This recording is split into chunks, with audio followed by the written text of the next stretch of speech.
అందరికీ జై శ్రీరామ్. ఆంధ్రప్రదేశ్లో ఉన్నటువంటి వృద్ధులు, వికలాంగులు, పేద బడుగు బలహీన వర్గాలైనటువంటి చాలామంది పింఛన్ల తొలగించినటువంటి ధనిక సీఎం చంద్రబాబు నాయుడు భారతదేశంలోనే టాప్ నంబర్ 1 ధనిక స్థానంలో, అంటే ఎక్కువ ఆస్తుల సంపదలో ఉన్నటువంటి చంద్రబాబు నాయుడు ఇప్పుడు సీఎం పదవిలో కొనసాగుతున్నటువంటి వాళ్ళలో భారతదేశంలో మొత్తానికి టాప్ ర్యాంకులో నిలిచినటువంటి నువ్వు దివ్యాంగులకు కనీసం వాళ్ళకు పరీక్షలు చేయకుండా కూడా ఎలా పింఛన్లు తొలగిస్తావు? ఇది నేను చెప్తున్న విషయం కాదు. ఇక్కడ దివ్యాంగులు వచ్చి వాళ్ళ హాస్పిటల్ దగ్గర వాళ్ళ ఒక బాధను వెళ్ళబోసుకుంటా ఉంటే అది వర్ణనోనితంగా మారింది. చూడడానికి చాలా బాధాకరంగా ఉంది. మరి నీకేమనిపిస్తుందో తెలియదు. ప్రజలారా, ఈ వీడియో చూస్తున్న ప్రతి ఒక్కరికి 2 నిమిషాలు నిజాలు మాట్లాడుకుందాం. తర్వాత మళ్ళా యథావిధిగా గవర్నమెంట్ ఏదైతే ఇంతకుముందు మన ఆంధ్రప్రదేశ్ ప్రభుత్వం అధికారంలోకి వచ్చేటప్పుడు ఏ వెబ్సైట్ అయితే ఓపెన్ చేసిందో మళ్ళీ అదే వెబ్సైట్లో మనము ఏ రకంగా ఇప్పుడు ఆల్రెడీ మనకు కొన్ని నోటీసులు వచ్చిన వాళ్ళు, అలాగే మన వృద్ధాప్య పింఛన్కి అప్లై చేసుకునేటోళ్ళు, దివ్యాంగుల పింఛని తొలగించబడుతుందని అనుకునే వాళ్ళు ప్రతి ఒక్కరూ మళ్ళీ దాంట్లోకి వెళ్ళి మనం ఎలా అప్లై చేసుకోవాలి, మనకి ఏం ప్రాబ్లం ఉంది ఏంది అనేది మీకు ప్రతి విషయాన్ని చెప్పబోతా ఉన్నా.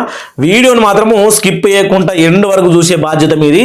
ఇక్కడ అక్కడ ఉన్నటువంటి స్థానికులు ఇప్పుడు మనకు ఆంధ్రాలో ఉన్న ప్రతి జిల్లాలో నుంచి రోజుకొకరు, అంటే వాళ్ళకు ఆటమైనప్పుడల్లా ఆసుపత్రికి వెళ్ళాము. అక్కడికి వెళ్ళిన తర్వాత 2 చేతులు లేకపోయినా ఆయనకు అంగవైకల్యం తక్కువ ఉంది అని నోటీస్ వచ్చింది. ఆయన మళ్ళీ నాకు అంగవైకల్యం ఎట్లా తక్కువ ఉంటుంది, 2 చేతులే లేకపోయే, ఇంకా నాకు సదరం సర్టిఫికెట్లో పర్సంటేజ్ ఏ రకంగా తక్కువ ఉంటుందని ఆసుపత్రికి వెళ్తే అక్కడ ఉన్నటువంటి అధికారులు షాక్ అయిన దృశ్యాలు మీరు చూడండి ఒకసారి. ఇతనికి 2 చేతులు లేనోడికి పెన్షన్ తొలగించినారు సారు అని ఈయన చెప్పుకుంటుండు. నిన్ను నిజంగానే డాక్టర్లు పరీక్షించారా? 2 చేతులు లేని వ్యక్తికి పింఛన్ తొలగింపు. నిరసన తెలిపిన వారిని చూసి కలెక్టర్ ఆశ్చర్యం. 2 చేతులు లేనులకు కూడా పింఛన్ తొలగించడు. అక్కడ కలెక్టర్ ఇదే టీషర్టు కలెక్టరే ఆశ్చర్యపోతుంది. మీకు ఇది క్లారిటీగా కనిపిస్తలేదు. దీన్ని నేను ఫోటో తీసుకున్నప్పుడు హెచ్డీలో తీసుకోకపోయినా ఈయన కలెక్టర్తో మాట్లాడుతుంటే కలెక్టరే ఆశ్చర్యపోతున్నటువంటి దృశ్యం కనిపిస్తూ ఉంది కదా. 2 చేతులు లేనోళ్ళకు కూడా అంగవైకల్యం, అంటే సదరం సర్టిఫికెట్లో మీరు ఆ శాతాన్ని, సదరం సర్టిఫికెట్లో 40% కంటే ఎక్కువ రావాల్సిన శాతాన్ని తగ్గించినటువంటి మీ కింద పని చేసే అధికారులు వాళ్ళకోసారి బుద్ధి చెప్పాలి. మరి వాళ్ళు వైసీపీకి సంబంధించిన వాళ్ళ, లేకపోతే నిజంగానే నువ్వు చెప్పినటువంటి పేదలను దోచుకొని ధనిక సీఎంగా మారదామని అనుకుంటున్నావా జగన్మోహన్ రెడ్డి లాగా? అది నీ సమాధానం. ఇప్పుడు చంద్రబాబు నాయుడు ఎంత పెద్ద ధనికుడో అంత క్రిమినల్ అని నేను కాదు, ఎవరు చెప్తా ఉన్నారో ఒకసారి ఇక్కడ చూద్దాం. చూసిన తర్వాత పెన్షన్లు యథావిధిగా ఎలా అప్లై చేసుకోవాలి, ఏం చేయాలి అనే విషయాన్ని స్పష్టంగా మాట్లాడుకుందాం. ఓటుకు కోట్లు, తోడు దొంగలకు దొంగలు. క్రిమినల్ కేసుల్లో ట్యాప్ ర్యాంకులు ఉన్నటువంటి తెలంగాణ సీఎం, ఆంధ్ర సీఎం గురు శిష్యులు ఇద్దరు. ఇక్కడ మనం చూసుకుంటే 89 కేసులు ఉన్నటువంటి రేవంత్ రెడ్డి, 19 కేసులు ఉన్నది టాప్ 3లో మన చంద్రబాబు నాయుడు. టాప్ 1లో రేవంత్, టాప్ 3లో చంద్రబాబు నాయుడు. దేశంలోనే అధిక సంపద కలిగినటువంటి సీఎం చంద్రబాబు నాయుడు. ఇక్కడ చూస్తుంటే ఇదైతే మీకు కొద్దిగానే ఏర్పడుతుంది. దేశంలోనే 30 మంది సీఎంలలో 29 మంది ఆస్తులు కలిపిన సీఎం చంద్రబాబు ఆస్తులు ఎక్కువే. అంటే సీఎం చంద్రబాబు 4 మాదిరిలా, అంటే 4 సార్లు సీఎం అయినప్పటికీ ఆయన దగ్గర ఎంత సంపాదించుకున్నాడో ఎవరికి కూడా తెలియదు. ఊసర్వేలి మాదిరి అన్నట్టు సైలెంట్గా ఉంటాడు కానీ సైలెంట్ కిల్లర్. ఆయన ఎలక్షన్ కమిషన్కు 1 2 3 4 టైంలో ఆయన సబ్మిట్ చేసినటువంటి సబ్మిట్ చేసినటువంటి ఆయన ఆస్తి వివరాలు. మరి ఇక్కడ చూపిస్తున్న ఆస్తి వివరాలు ఈ రకంగా ఉంటే నీకు కోట్ల ఆస్తులు ఎక్కడి నుంచి వచ్చినాయి అది సీఎం చంద్రబాబు నాయుడు చెప్తాడు. ఇప్పుడు విషయంలోకి వెళ్ళిపోదాం సోదరా. ప్రతి ఒక్కళ్ళు పింఛన్ల కోసం ఆగమైతా ఉన్నారు కాబట్టి ఈ వీడియో పార్ట్ 1 దయచేసి మీరు అందరూ అర్థం చేసుకోవాలి. ఇది నేను నిన్న నుంచి ఈ వెబ్సైట్ని వెతికి దీంట్లో ఏ మాదిరిగా మళ్ళీ అంటే కొత్తగా ఈ వెబ్సైట్లో ఎవరెవరికి పింఛన్ నోటిఫికేషన్లు వెళ్ళినాయో అంటే నోటీసులు వెళ్ళినాయో వాళ్ళందరి గురించి కొత్తగా మీరు పింఛన్లు అప్లై చేసుకుంటున్న గురించి ఈ వెబ్సైట్లో పొందుపరచడం జరిగింది. ఈ విధంగా కనుక మనం మళ్ళా పింఛన్లు అప్లై చేసుకోవచ్చు. కొత్త వాళ్ళు ఎవరికైతే నోటీసులు వెళ్ళినాయో నోటీసులను రద్దు చేస్తూ మరో నోటీసులు కూడా పంపించడం జరిగింది. కాబట్టి ఈ వీడియో అనేది పార్ట్ 1గానే పార్ట్ 2లో పూర్తిగా రావడం జరుగుతుంది. ప్లీజ్ అర్థం చేసుకోండి, ఎందుకంటే చాలా లెంత్ అవుతుంది కాబట్టి వీడియో. ముందుగా మన సీఎం గురించి మాట్లాడుకోవడం జరిగింది. ఎందుకంటే ఈ వీడియో అయిన దాకా టీడీపీ కార్యకర్తల దాకా ముఖ్యంగా పవన్ కళ్యాణ్ అంటే నాకు చాలా ఇష్టం, అయిన దాకా కూడా ఈ వీడియో చేరాలి అని ముందుగా 2 నిమిషాలు ఆయన గురించి మాట్లాడడం జరిగింది. ఇప్పుడు నా ప్రజల గురించి మాట్లాడదలుచుకున్నా. ఎన్టీఆర్ భరోసా పింఛని స్కీమ్. ఇగో వ్యాఖ్యానించండి. మనం ఇక్కడ చూసుకోవాలా. హైలైట్స్ ఏంటంటే 4,000 పింఛన్ నుంచి 15,000 రూపాయల వరకు నెలవారీ పింఛన్. ఇది వెబ్సైట్, ఒకసారి అర్థం చేసుకొని. ఎన్టీఆర్ భరోసా పింఛన్ ఆర్థిక వెబ్సైట్. ఇది వెబ్సైట్లోకి నేను లాగిన్ అయ్యి దీంట్లో ఉన్న వివరాలు మొత్తం తీసుకోవడం జరిగింది. ఎన్టీఆర్ భరోసా పింఛన్ పథకం హెల్ప్ లైన్ నంబర్ కూడా ఈ యొక్క వెబ్సైట్లో ఉంటుంది. ఇగో నంబర్ కావాలంటే కూడా మీరు నోట్ చేసుకోవచ్చు. లిస్ట్ వారు ఎన్టీఆర్ భరోసా పెన్షన్ పథకం జిల్లాల వారీగా సంప్రదించిన లిస్ట్ వివరాలు ఇవి. మనం ఇప్పుడు చూడబోయేది జిల్లాల వారీగా ఉన్న లిస్ట్ వివరాలు. ఎవరికి ఎప్పుడు ఎలా పింఛన్ పొందవచ్చు, ఏ వర్గానికి అనే విషయం ప్రతి విషయం దీంట్లో ఉండడం జరుగుతుంది. కాబట్టి వీడియోని అనేది కొద్దిగా లేట్గా ఉంటుంది కానీ ప్రతి ఒక్కరు వీడియో చివరి వరకు చూసే ప్రయత్నం చేయాలి. ఏపీ ప్రజలందరికీ నేను వేడుకునేది ఇక్కడ మీరు చూడరు గవర్నమెంట్ స్కీమ్ ఇండియా. మరి నేను ఆంధ్రప్రదేశ్ అని సెలెక్ట్ చేసుకున్న పథకం వివరాలు. పథకం పేరు ఏపీ ఎన్టీఆర్ భరోసా పెన్షన్ పథకము. ప్రారంభించిన సంవత్సరం 13 జూన్ 2024. లాభాలు 4,000 15,000 రూపాయల వరకు నెలవారీ పెన్షన్. ఇక్కడ 4,000 నుంచి 15,000 వరకు స్టార్ట్ అవుతుంది కాబట్టి. లబ్ధిదారులు రాష్ట్రంలోని వివిధ వర్గాలకు చెందిన ప్రజలు. మళ్ళా నోడల్ విభాగం ఆంధ్రప్రదేశ్ పంచాయతీరాజ్ మరియు గ్రామ అభివృద్ధి శాఖ విభాగం. ఇంకా చూసుకుంటే సబ్మిషన్ పథకం అప్డేట్ల కోసం ఇక్కడ సబ్మిట్ చేసుకోండి. ఈ పథకం అప్డేట్ అయ్యిందా, మీరు ఏ యొక్క స్థాయిలో ఉన్నారు అనేది మీరు ఇక్కడ సబ్మిట్ చేసుకుంటే అవుతుంది. ఈ వెబ్సైట్ లింక్ కూడా మన ఛానల్లో వీడియో కింద డిస్క్రిప్షన్లో ఇస్తా, మీరు అక్కడికి వెళ్ళి కూడా చూసుకోవచ్చు. అప్లై చేసే విధానం ఏదైతే మనకు అప్లై చేసే విధానం ఎన్టీఆర్ భరోసా పింఛన్ పథకం అప్లికేషన్ అప్లై మోడ్ ద్వారా పొందవచ్చు.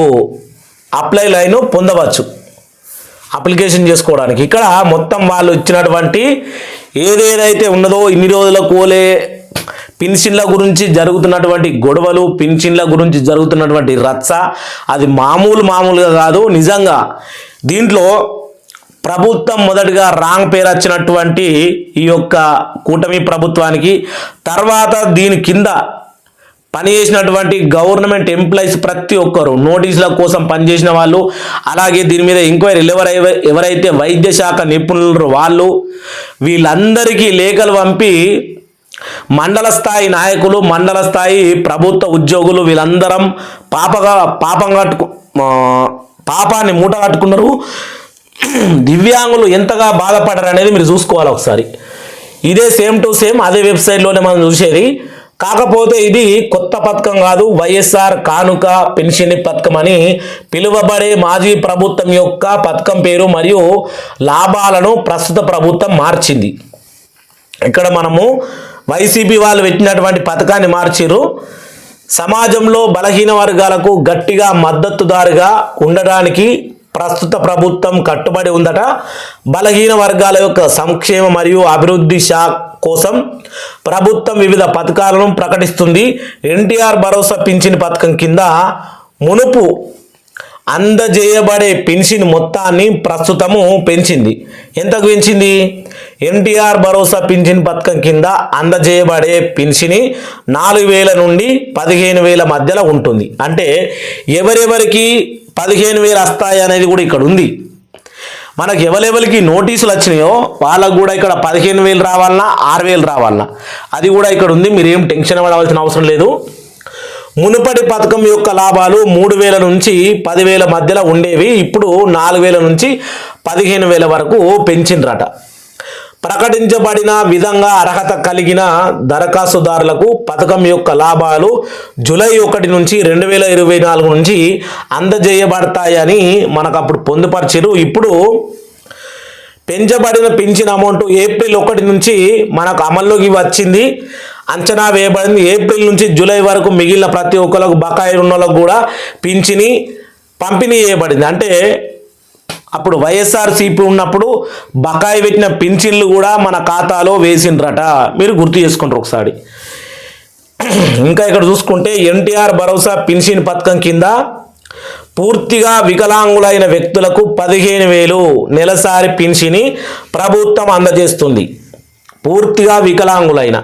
ఇప్పుడు పూర్తిగా వికలాంగులు అంటే ఎవరు మరి చూద్దాం ఒకసారి.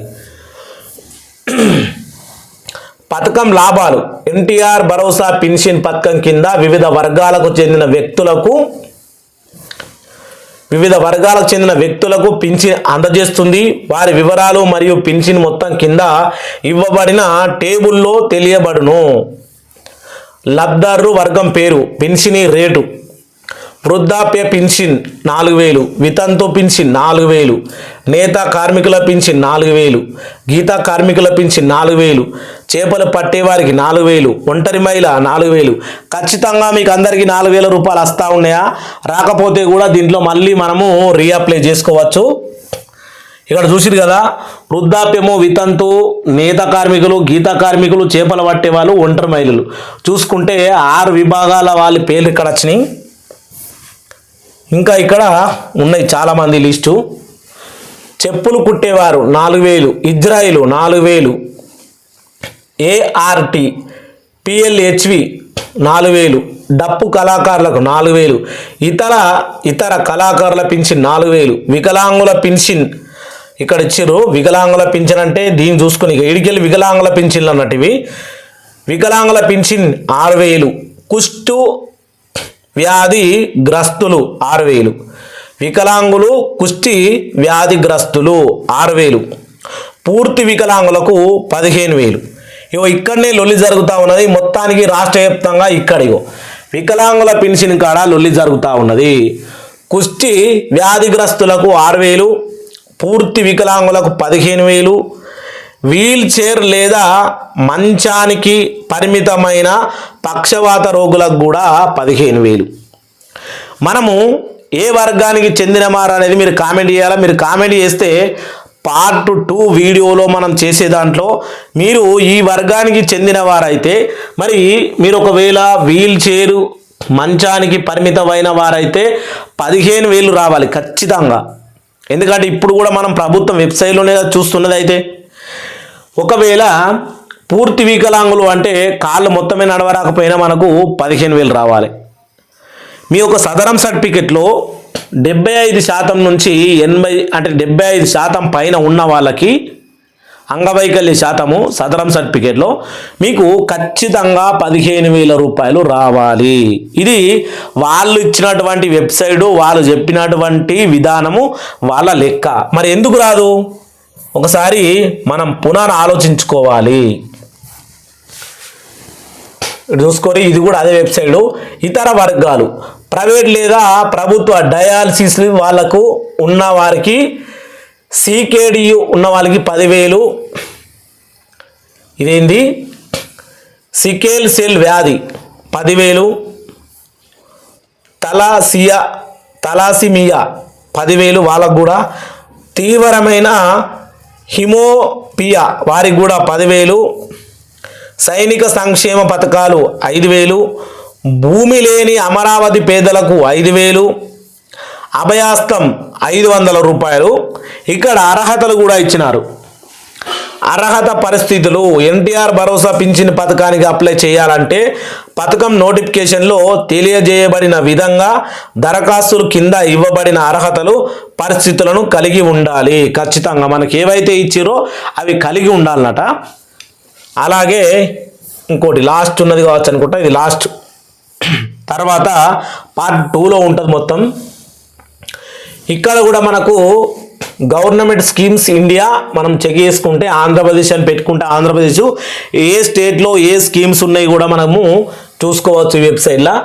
స్థానిక దరఖాస్తులు తప్పనిసరిగా పౌరులు రాష్ట్ర నివాసులై ఉండాలి. అంటే ఆంధ్రప్రదేశ్ రాష్ట్రానికి చెందిన వారై ఉంటే మనము పెన్షన్లు అనేవి పొందవచ్చు. వృద్ధులు ఓకే, వితంతువులు ఓకే, గీతా కార్మికులు ఓకే, నేతా కార్మికులు ఓకే, ఒంటరి మహిళలు ఓకే, చేపలు పట్టేవారు ఓకే, ఏఆర్డి ఏపీఎల్ హెచ్విఐ ఓకే, చెప్పులు కుట్టేవారు ఓకే, ఇజ్రాయిల్ ఓకే, డప్పు కళాకారులు ఓకే, కిడ్నీ వ్యాధితో బాధపడేవారు ఓకే. ఇక్కడ ఇవ్వబడిన ఏదో ఒక వర్గానికి చెందిన వారై ఉండాలి. ఖచ్చితంగా మనము పెన్షన్ పొందాలంటే 1 2 3 4 5 6 7 8 9 10 11 సమస్యలకు సంబంధించినటువంటి వారు పింఛను పొందే అవకాశం ఉన్నది. అలాగే నెలసరి ఆదాయం గ్రామీణ ప్రాంతాలు నెలకు 10,000 వరకు సంపాదించుకోవచ్చు. ఇంట్లో ఎంతమంది ఉన్నా కానీ ఒక రేషన్ కార్డుకు 10,000. పట్టణ ప్రాంతాల్లో నెలకు 12,000 వరకు సంపాదించుకోవచ్చు. అసలు ఇది పల్లెటూరుకు పట్టణానికి ఏమైనా అంతు పొంది ఉంటుందా? పట్టణంలో జాబులు చేసుకునే వాళ్ళు ఉంటారు, ఏదైనా చేసుకునే వాళ్ళు ఉంటారు. వాళ్ళు 12,000 నెలకు 12,000 సంపాదిస్తే మరి ఎట్లా? చంద్రబాబు నాయుడు ఏమో 100 కోట్లు 1000 కోట్లు సంపాదించుకుంటాడు. కానీ ఇక్కడ గరీబోళ్ళు పెన్షన్ పొందాలంటే వాళ్ళు పరిమితి, ఆదాయ పరిమితి నెలకు 10,000 గ్రామీణ ప్రాంతాల వారికి, 12,000 పట్టణ ప్రాంతాల వారికి. ఇది నీ యొక్క శైలి.